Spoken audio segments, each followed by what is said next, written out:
계속해서 사도행전 말씀을 우리가 보고 있습니다. 사도행전에는 여러 가지 극적인 사건들이 많이 나옵니다.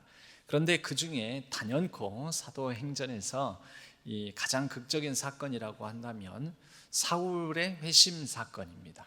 사울의 이 회심 사건을 이제 통하여 그 이후에 이 사울이 사도행전 마치 나머지 부분의 전체의 주인공처럼 사도행전의 역사를 이루어가기 때문에 그렇습니다. 그런데 성경에서 이 사울을 처음 등장시킨 곳은 오늘 우리가 읽은 9장이 아닙니다. 사울이 등장하게 된 것은 스데반의 순교 장면에서 등장을 합니다. 스데반이 죽임당하는 것을 마땅히 여기고 그 자리를 지키고 있었던 사울을 미리 앞서서 등장시킨 이유는 사울이 그만큼 악랄한 사람이었다, 그만큼 예수는 절대 안 믿을 만한 사람이었다라는 것을 드러내는 하나의 복선이자 암시이기도 합니다. 그리고 오늘 두 번째로 이제 사울이 등장을 하는데 그 사울이 굉장히 안 좋은 모습으로 등장을 합니다. 1절을 보겠습니다. 9장 1절을 보게 되면 사울이 주의 제자들에 대하여 여전히 위협과 살기가 등등하여 이렇게 이제 9장의 시작을 열고 있습니다. 세 번역으로 보면 사울은 여전히 주님의 제자들을 위협하면서 살기를 띠고 있었다. 살기가 무엇입니까? 죽이려고 하는 기운 아닙니까? 남을 죽이고자 하는 기운. 예수 믿는 사람들을 이미 예루살렘 지역은 다 평정을 했습니다. 7장 스데반의 순교 사건 이후에 큰 환란과 박해가 일어나서 더 이상 예루살렘 교회 공동체가 이전에 하루에 믿는 자들이 수없이 더하는 3,000이나 더하는 이런 일들을 이루어가지 못하게 되었습니다. 흩어졌습니다.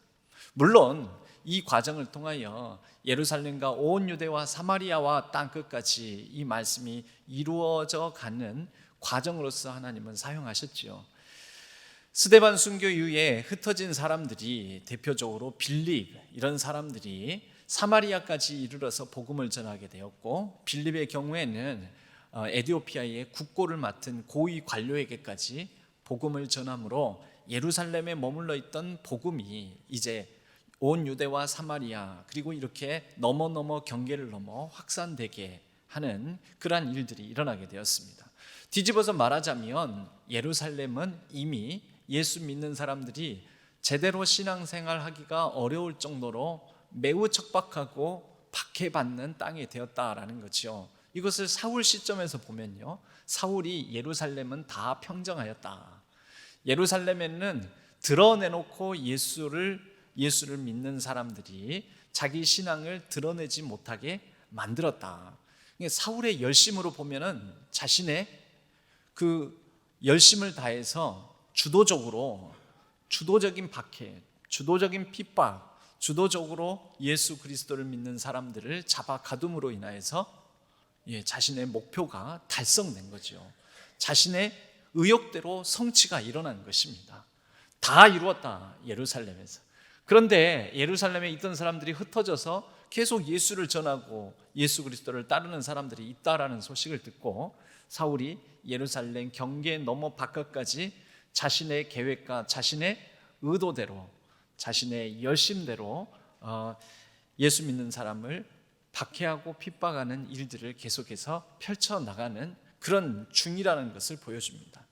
여러분, 이것만 놓고 보면, 적어도 사도행전 9장 1절을 놓고 보면 사울은 예수 절대 안 믿을 사람으로 보입니다.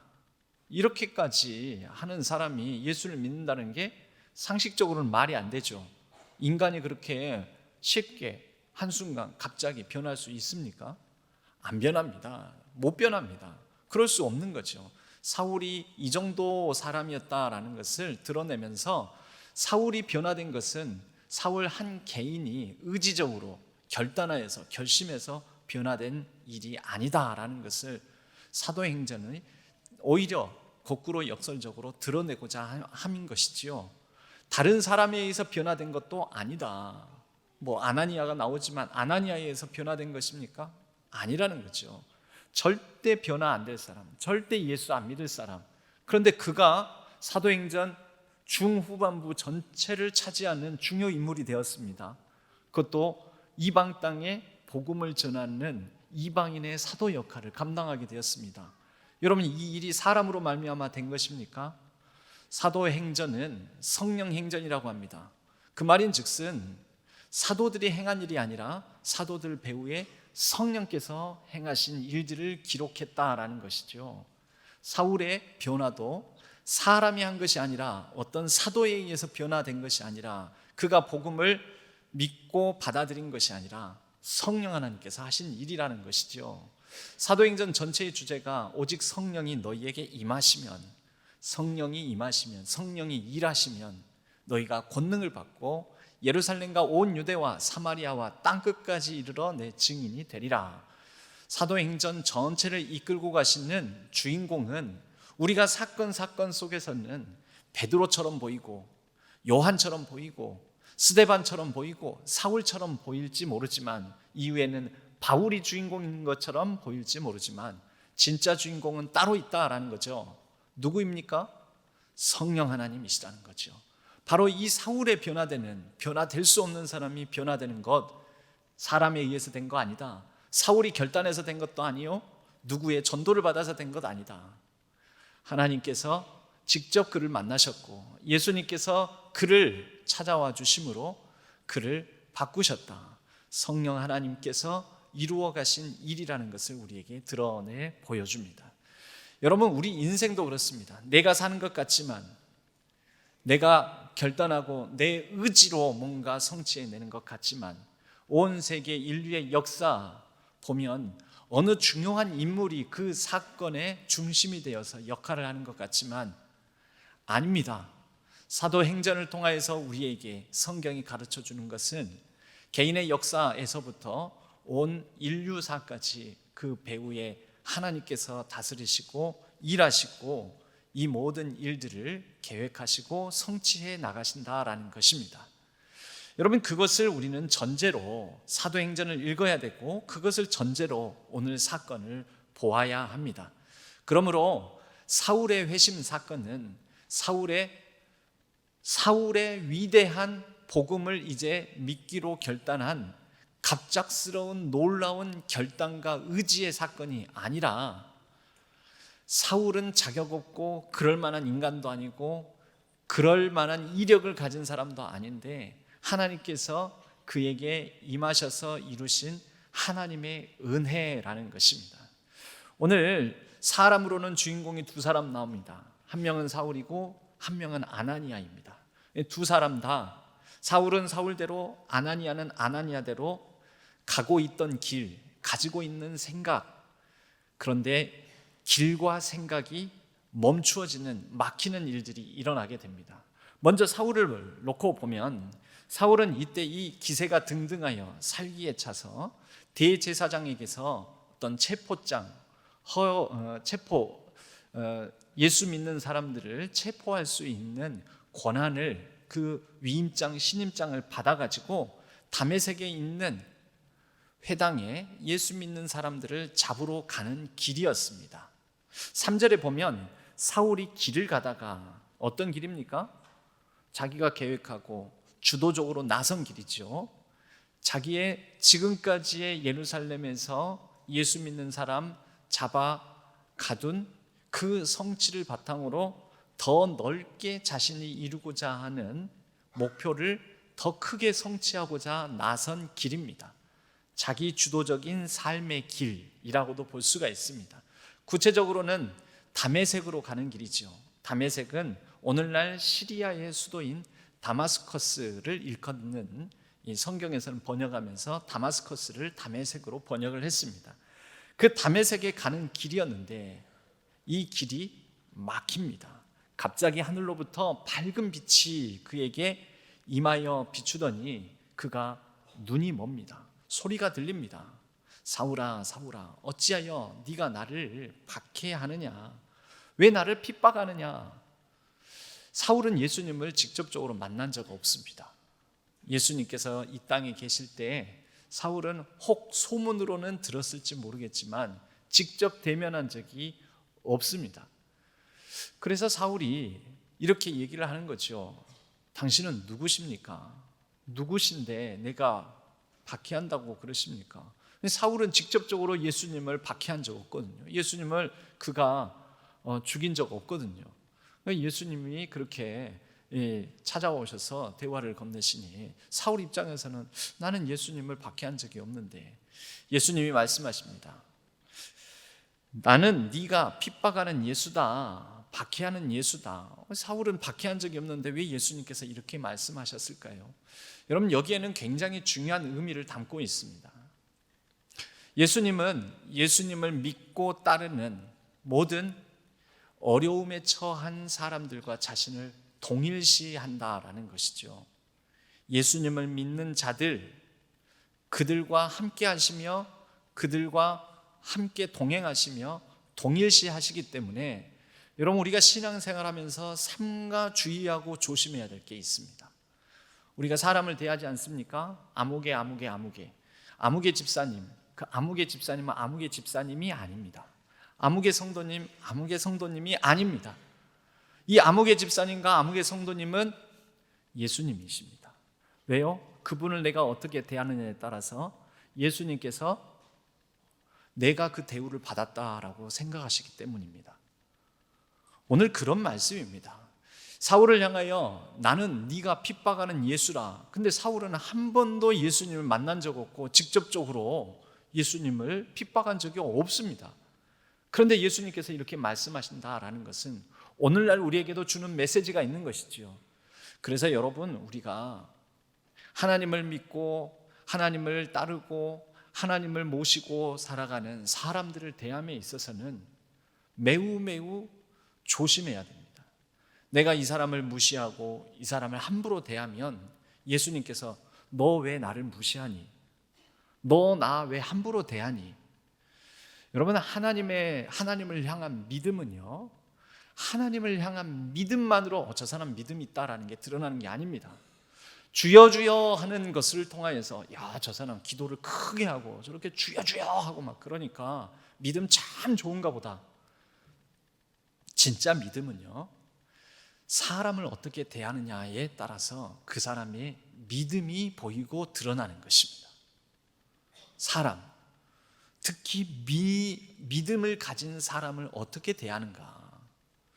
그래서 교회 공동체 안에서 서로가 서로를 어떻게 대하는가 보고, 사람을 어떻게 대하는가 보고, 아, 저 사람 믿음이 참 좋구나, 저 사람 믿음이 있는 거구나. 여러분, 뭘 믿는 걸까요? 우리가 보통 하나님을, 예수님을 믿는다고 하잖아요. 예수님을 믿는다는 게 무슨 뜻인데요? 예수님을 믿는 사람들을 어떻게 대하는가, 예수님을 믿는 그 사람 가운데 하나님이 함께 하신다는 것을 믿는 것입니다. 믿으면 여러분, 예수님이 면전에 내 앞에 계신다고 하면 그분 앞에서 함부로 말을 하고 함부로 모욕하고 함부로 무시하고 함부로 막 멸시하고 막 그러시겠습니까? 못하잖아요. 이게 바로 예수님께서 사울에게 나타나시면서 우리에게 가르쳐 주시는 굉장히 중요한 메시지입니다. 우리가 이런 찬양이 있잖아요. 형제의 모습 속에 보이는 하나님 형상 아름다워라. 존귀한 주의 자녀 됐으니 사랑하며 섬기리. 처음 들어보십니까? 처음 들어보시는 거 아니죠? 예. 그러면 좀 그 찬양 나 아는 듯한 표정이라도 좀 지어주세요. 아니면은 뒷부분이라도 조금 따라서 불러주신다든지. 그렇게 생판 모르는 사람처럼 그렇게 저를 무시하십니까? 그러니까 우리 옆에 있는 전후 좌우에 있는 집사님, 권사님, 장로님, 또 성도님, 그분들이 바로 예수님이신 거예요. 한번 봐보세요. 예수님처럼 보이나 안 보이나? 응? 이분들을 함부로 무시하면 누구 무시하는 거예요? 예수님 무시하는 거예요. 이분들을 무시하면서 전후좌우에 있는 분들을 무시해 가면서 나는 하나님을 잘 믿는 사람이야, 예수님 잘 믿는 사람이야 하면 말이 됩니까, 안 됩니까? 안 되는 거예요. 장로님, 권사님, 집사님, 성도님 모습 속에 보이는 하나님 형상 아름다워라. 존귀한 주의 자녀 됐으니 사랑하며 섬기리. 할렐루야. 여러분, 바로 그런 곳이 교회입니다.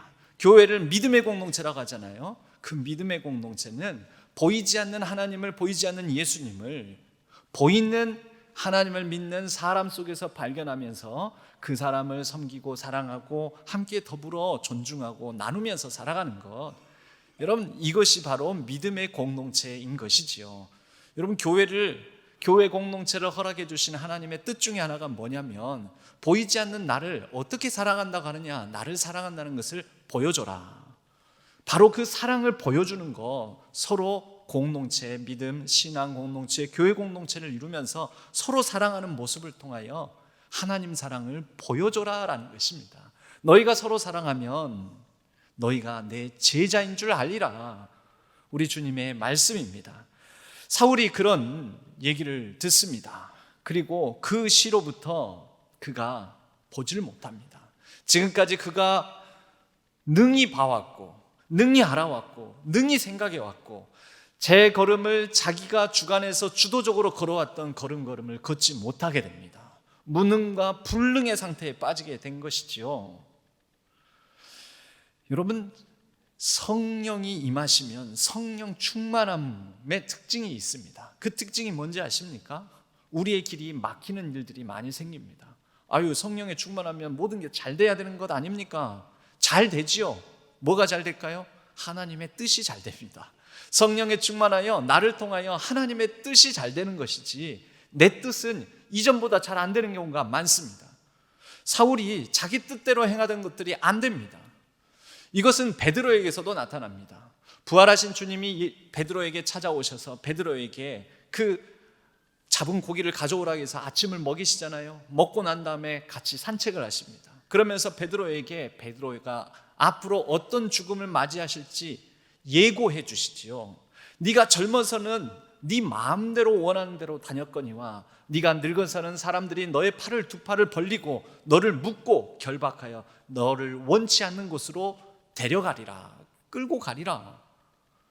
여러분, 이것은 나중에 베드로가 십자가를 거꾸로 메고 순교의 죽음으로 죽게 될 것을 예고하는 말씀이기도 하지만, 그러나 베드로가 이전에는 자기 성격대로 자기가 하고 싶은 말하고, 심지어 예수님에게까지 예수님 그러면 안 돼요, 절대 그러면 안 돼요, 말도 안 됩니다. 왜 예수님이 십자가를 지고 죽으신다는 겁니까? 예수님 앞길까지 막아선 사람입니다.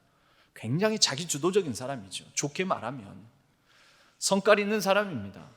그러나 또 자기 두려움과 불안에 휩싸이면은 십자가를 버리고 도망가는 사람이었습니다.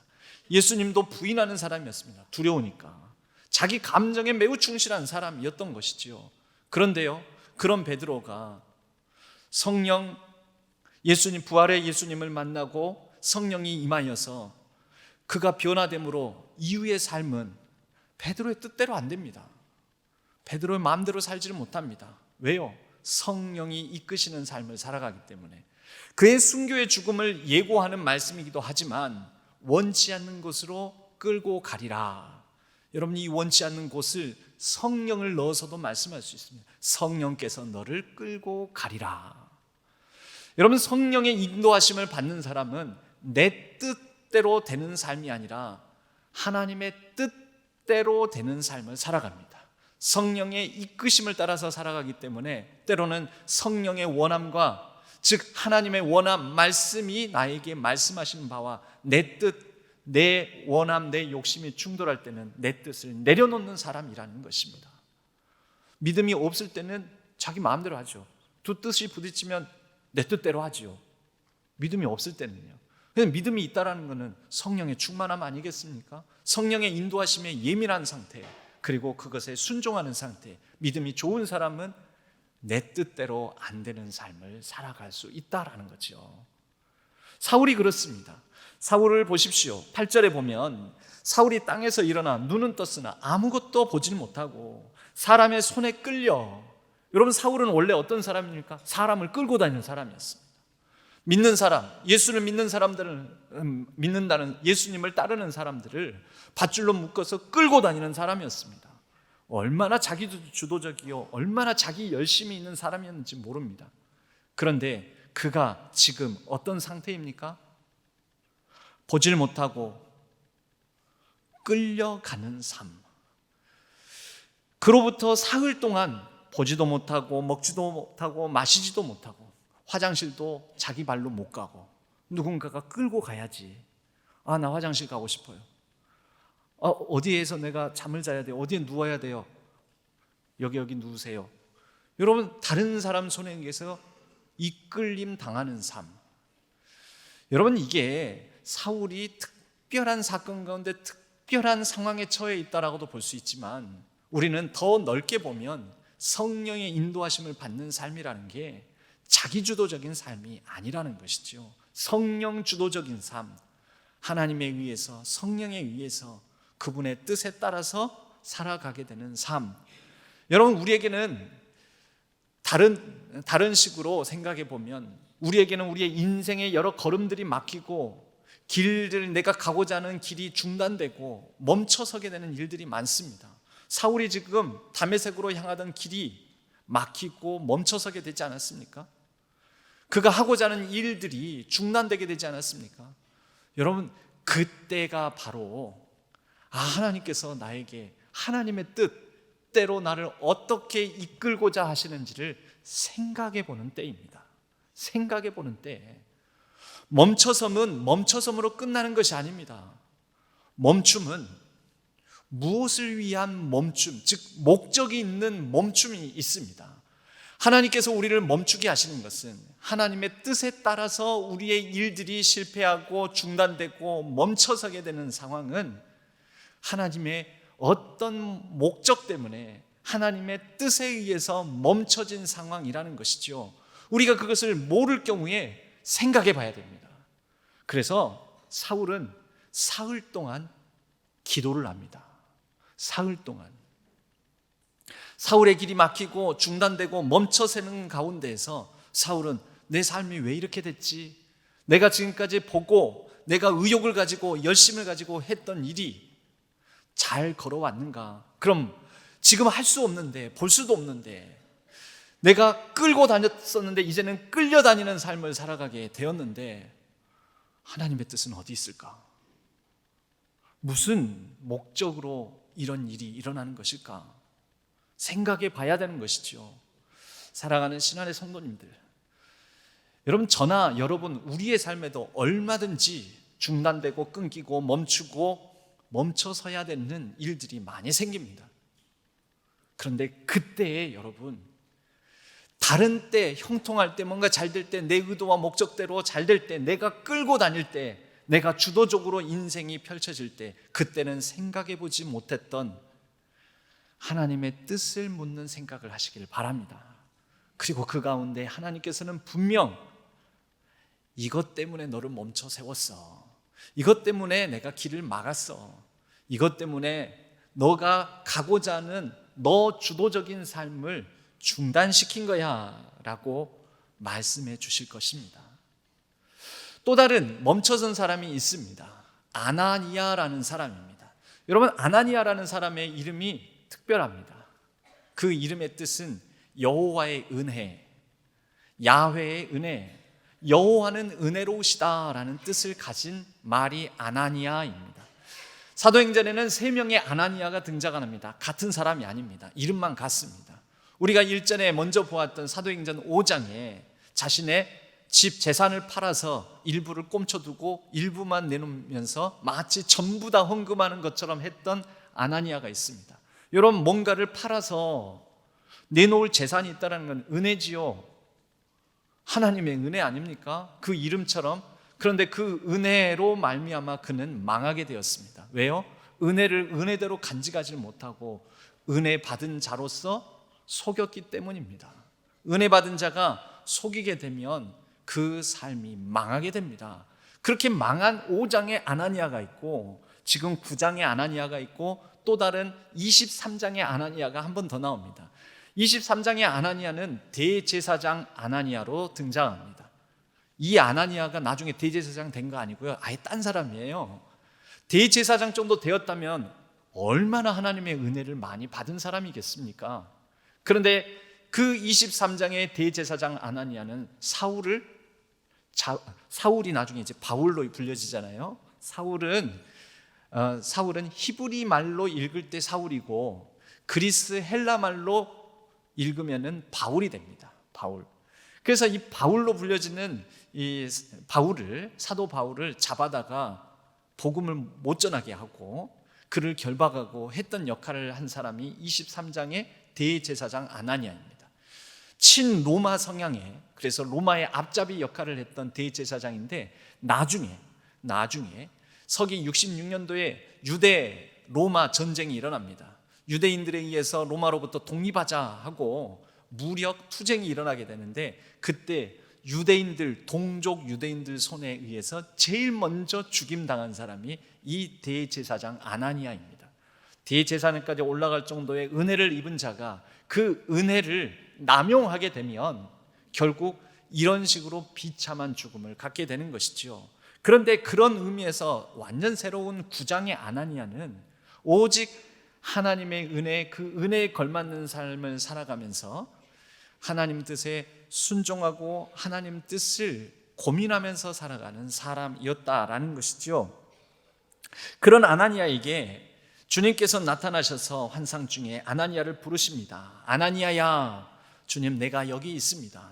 여러분, 주님 내가 여기 있습니다, 이런 표현을 쓰는 사람은 적어도 하나님 마음에 합한 사람입니다. 주님 내가 여기 있습니다. 누가 말합니까? 보통 예언자들이 하나님의 묵시 계시를 받을 때 쓰는 표현입니다. 그는 하나님의 묵시 말씀을 기다리는 자요, 언제든지 응답할 준비가 되어 있는 자였다라는 것을, 이 동일한 표현, 이사야가 주님 내가 여기 있사오니, 이 똑같은 표현이 이사야 소명장에 나오거든요. 주님 내가 여기 있습니다, 종이 듣겠습니다, 말씀하옵소서. 사무엘이 그를 부르시는 하나님의 음성을 듣고 응답할 때 바로 이 표현이 나옵니다. 예언자들이 하나님의 음성에 귀 기울일 때 이 표현이 나오는 것이죠. 아나니아가 그렇게 응답합니다. 여기 있습니다, 종이 듣겠습니다, 말씀하옵소서.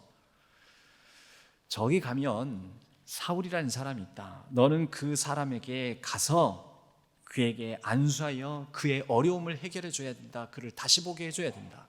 여러분, 아나니아는 하나님의 은혜를 누리고 하나님의 은혜대로 살고자 하는 사람이었지만 이것을 쉽게 납득하기가 어려웠습니다. 왜입니까? 사울에 대해서 그가 들은 얘기가 있기 때문입니다. 13절과 14절에 아나니아가 이렇게 응답을 합니다. 주여, 이 사람에 대하여 내가 여러 사람에게 듣사온즉 그가 예루살렘에서 주의 성도에게 적지 않은 해를 끼쳤다 하더니 여기서도 주의 이름을 부르는 모든 사람을 결박할 고난을 대제사장들에게서 받았나이다. 그렇게 내가 들었습니다. 세 번역으로 읽어보면요, 주님, 그가 예루살렘에서 주님의 성도들에게 얼마나 해를 끼쳤는지를 나는 많은 사람들에게 들었습니다. 그리고 그는 주님의 이름을 부르는 사람들을 잡아갈 고난을 대제사장들에게서 받아가지고 여기에 와 있습니다. 그런데 그 사람을 찾아가라고요? 이해가 안 됩니다. 여러분, 모든 편견, 모든 고정관념, 모든 선입견은 내 안에서 스스로 생긴 게 아닙니다. 어디서 생깁니까? 들어서 옵니다. 들어서. 아나니아도 들었죠. 많은 사람들에게 듣고, 많은 사람들에게 듣고 고정관념, 편견이 생긴 것이지요. 여러분들은 무슨 이야기를 듣고 어떤 고정관념과 편견을 가지고 있습니까? 사람에 대해서, 또 어떤 시대에 대해서, 상황에 대해서. 여러분, 오늘날에는 매스 미디어, 많은 미디어, 유튜브, TV, 또 여러 가지 SNS, 이런 걸 통해서 여러 사람들이 하는 얘기들을 우리가 듣고 살지 않습니까? 그러다 보니까 불안과 두려움이 생기는 거죠. 아니, 다 2년, 3년씩 선행학습 시킨다는데요, 우리 애는 학원도 잘 안 보내요. 이러면 안 되겠다. 그래서 서로 막 치열하게 학원 서로 보내려고 그러는 거 아닙니까? 이 학원만 보내면 안 되겠다, 저 학원도 보내고 막 뺑뺑이 돌리고, 이 물건 다른 사람 다 가지고 있다는데 나만 안 가지고 있네요. 그래서 그거 가지려고 하고, 그래서 홈쇼핑이나 이런 데 막 TV나 이런 데서 뭐라고 해요? 여러분 아직도 이거 안 사용하시고 계십니까? 이거 사용하세요. 이거 사세요. 오늘 혜택이 가장 좋습니다. 지금 이 시간 놓치면 안 됩니다. 그럼 마음이 갑자기 두근두근 거리면서 지금 안 사면 안 될 것 같은 막 불안과 두려움에 휩싸이는 거죠. 여러분 왜 그래요? 그거 안 보고 모르고 안 듣고 그러면 그런 생각 들까요? 안 들어요. 듣고 많은 사람들에게 듣고. 여러분 우리에게 있는 많은 불안과 두려움들, 오늘날 현대 사회를 살아가는 현대인들의 불안과 두려움에는 너무 많이 들어서인 경우가 많습니다. 정작 들어야 될 하나님에 관한 이야기, 성경 말씀을 듣지는 못하고 하나님의 본심, 복음은 듣지를 못하고 많은 사람들에게서 들은 것을 가지고 우리는 불안하고 두려워하고 또 세상을 살아가면서 이것도 있어야 되고 저것도 있어야 되고 이것도 갖추고 저것도 갖춰야 되고 이 정도는 살아야 되고 편견, 선입견, 다른 사람에 대한 오해를 갖게 된다라는 것이죠. 하나님께서 이것을 멈추게 하십니다. 아나니아야, 네가 많은 사람들에게 들은 것이 중요한 게 아니다. 내가 너에게 말하노니 사울 이 사람은 내가 이방인을 위하여 택한 나의 그릇이다. 그가 얼마나 고생을 앞으로 고난을 많이 당해야 될지 모르지만 내가 그를 사용할 것이다. 아나니아에게 말씀하십니다.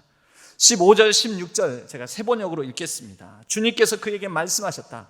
가거라. 그는 내 이름을 이방 사람들과 임금들과 이스라엘 자손들 앞에 가지고 갈 내가 택한 내 그릇이다. 그가 내 이름을 위하여 얼마나 많은 고난을 받아야 할지를 내가 그에게 보여주려고 한다. 여러분 하나님의 말씀, 하나님으로부터 들은 말씀에 의거해서 우리는 우리에게 있는 불안과 두려움, 그렇게 행동하면 안 될 것 같은데 이것을 떨쳐버리고 용기를 가지고 나아갈 수 있는 것이죠. 여러분 한 걸음 내딛는데 불안해, 두려워. 주님의 말씀이 주님 말씀으로 바다 위를 걸어오너라. 한 걸음 내딛거라. 요단 강물이 불어서 이걸 어떻게 건넙니까? 제사장을 앞세우고 나아가라.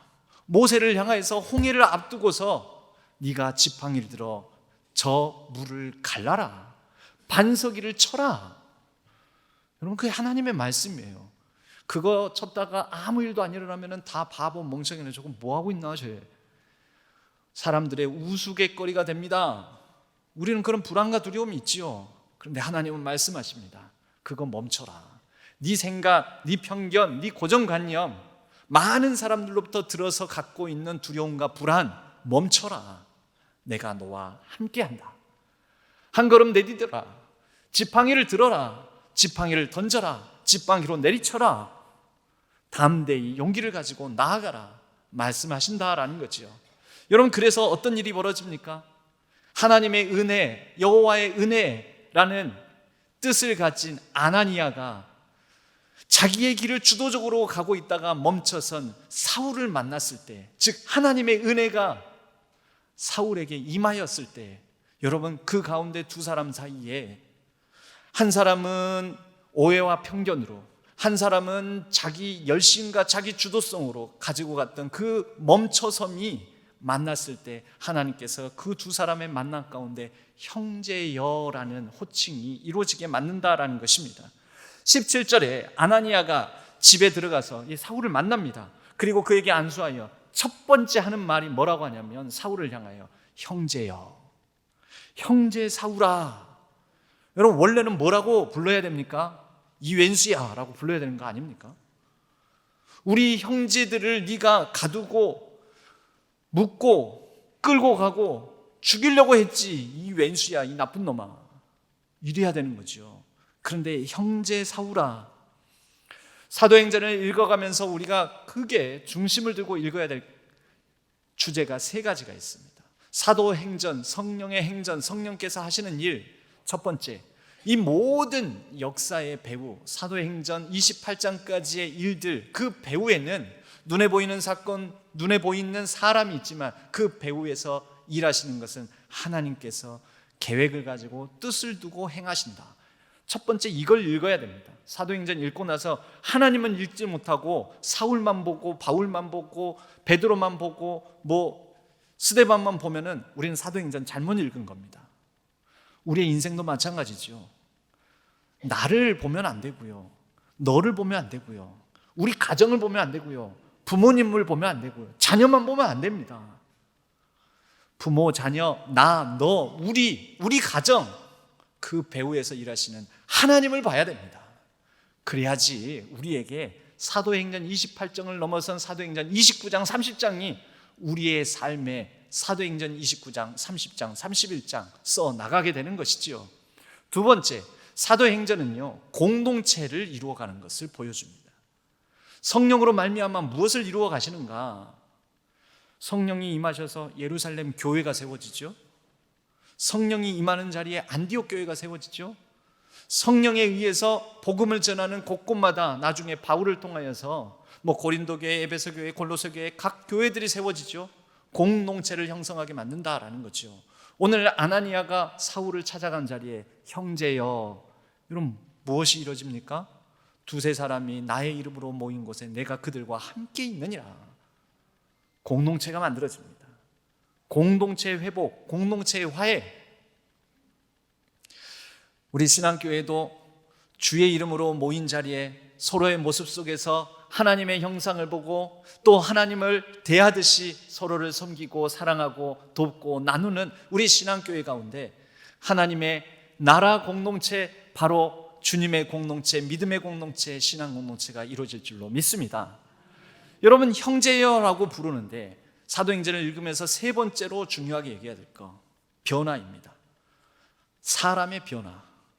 이제 사울, 아나니아, 이 한 사람 한 사람의 변화가 일어나지 않습니까? 아나니아의 경우에는 이 이후에 등장하지는 않습니다. 남이 알아주든지 알아주지 않든지, 그러나 하나님께서 맡기신 일이면 그것을 열심을 다해서 하는 변화의 삶이 이루어지는 것이지요. 여러분, 바로 이렇게 멈춰서게 할 때, 만나게 하고 공동체를 만들어가고 사람을 변화시켜 나가는 이 하나님의 뜻을 우리가 어떻게 분별할 수가 있겠습니까? 성부, 성자, 성령 삼위일체 하나님께서 하나의 일을 같이 이루어 가시지 않습니까? 우리에게 있어서도 하나님의 뜻을 분별하는 데 있어서 지금 멈춰서게 하시는 이 자리에서 내가 하고자 하는 어떤 일들이 중단된 이 상황에서 곰곰이 생각하며 기도하며 우리는 하나님의 뜻을 찾고 구해야 됩니다. 그럴 때 세 가지가 같이 삼위일체되어서 교차 검증되어서 하나님의 뜻을 분별하게 만듭니다. 첫째는 말씀입니다. 성경. 두 번째는 성령입니다. 세 번째는 믿음의 사람들입니다. 믿음의 사람들. 이 삼위일체로 맞아떨어야 됩니다. 여러분, 혹시라도 요즘은 이제는 요즘은 그런 사람들이 없습니다. 예전에는 갑자기 은혜 받고 그러면은 학업 그만두고 직장 그만두고 신학교 가야 되겠다. 예전에는 좀 그런 분들이 많아요. 요즘은 가라고 해도 안 갑니다. 요즘은 잘 안 갑니다. 앞으로 이제 한국 교회가 별로 비전이 없어 보이는지 안 갑니다. 아무튼 예전에는 그런 사람들이 있었습니다. 여러분, 그런 중요한 결정을 할 때 이게 하나님의 뜻인가 아닌가 할 때 갑자기 은혜 받았다고 해서 되는 게 아니고요. 먼저 말씀, 그 다음 성령, 그리고 믿음의 사람들, 이 삼박자가 다 맞아떨어지게 될 때 그때 사표를 내든지 학업을 지금 공부하고 있는 것을 그만두고 가든지 그래야 되는 것입니다. 여러분의 삶 가운데도 지금 뭔가 멈춰서 있는, 그래서 예전에는요 이거 해보다가 안 되고 저거 해보다 안 되고 하고 그러다면 애나 실학교 나가야 되겠다, 이런 사람들이 가끔 있었어요. 그래서 저는 감히 제가 그거를 다 분별하고 판정할 수는 없지만 그런 분들 중에는 안 가도 될 사람인데 응답 잘못 받은 것 같은데 그런 사람도 가끔은 있었습니다. 여러분, 꼭 그런 일들뿐만 아니라 이거 하나님의 뜻인가 아닌가, 이게 내 뜻인가 하나님 뜻인가, 여러분 먼저 성경 말씀을 통해서요, 내가 이것을 하면은 내게는 이익인데, 그러면 내 이익이니까 내 뜻이죠. 그런데 성경 말씀은 거룩하라, 정직하라, 신실하라, 나의 온전함 같이 너희도 온전하라. 그 하나님 말씀이 자꾸 나에게 걸림이 된다면 여러분, 그럴 때는 내 뜻을 내려놓고 그래, 거룩해야지, 정직해야지, 그래야 되는 거죠. 성령은 감동으로 우리에게 역사하시지요. 말씀을 통하여서 말씀에 입각해서 이게 옳은 바고 좋은 거고 해도 되는 거다. 그런데 성령 하나님께서 마음에 불편함을 주십니다. 불안함을 주십니다. 마음에 감동이 안 옵니다. 막 불편과 불안함. 그런데 이상하게 이것은 내게 유익함은 없는데도 마음이 편안합니다. 에이, 그냥 하는 게 낫겠다. 막 그런 편안함의 감동이 옵니다. 여러분, 그게 바로 성령의 일하심입니다. 세 번째로, 이것만으로는 좀 부족합니다. 외적 소명이라는 게 있거든요. 외적 검증이라는 게 있습니다. 믿음의 사람들, 믿음의 선배들, 또 내가 기도 부탁한 사람들, 또 교회 안에서는 뭐 부족하지만 저 목사님 무엇이 하나님 뜻인지 잘 모르겠어요. 이것도 옳고 저것도 옳아요. 이것도 해도 되고 저것도 해도 돼요. 무엇이 더 낫겠습니까? 그럴 때 설교를 통해서든 또는 상담을 통해서든 믿음의 선배들의 권면을 통해서든 하나님께서 이쪽 길을 더 기뻐하실 것 같네. 여러분, 이런 과정들이 필요한 것입니다. 그 삼위일체가 되어서 성경과 성령과 믿음의 사람들로부터 검증을 받아서 하나님의 뜻을 우리는 멈춰 있을 때, 중단되었을 때, 지금 무엇을 할 수 없는 상황이 되었을 때 우리는 확인해 볼 수 있다라는 것이지요. 여러분, 지금 인생에서 막혀 있고 중단됐고 뭔가 멈춰서 있는 것 같은 상황 속에 있는 분들이 있습니까? 그렇다면 겸손하게, 여러분, 분명 하나님은 구하는 자에게 주신다고 했습니다. 진실하고 정직하고 신실하게 순종할 마음으로 구하지 않기 때문에 하나님의 뜻이 도무지 어디 있는지 모르겠다라고 생각이 되는 것이지요. 진실한 마음으로 구하면 하나님은 성경과 성령과 믿음의 사람들의 삼위일체가 되어 우리에게 그분의 뜻을 확실하게 알려주십니다. 그리고 그것이 내 뜻을 이루는 것이 아니라 할지라도 그러한 한 사람 한 사람의 분별하여 걷는 걸음을 통하여 하나님의 뜻을 이루어 가실 것입니다. 그렇게 이루어지는 하나님의 뜻을 이루어가는 우리 신안의 모든 성도님들 되시기를 바랍니다. 그리고 그렇게 하나님의 뜻을 이루어가는 신안의 모든 성도님들로 인하여서 우리 신안교회가 하나님 뜻에 합당하게 하나님의 뜻을 이루어가는 귀하고 복된 공동체 되기를 주님의 이름으로 간절히 축복합니다.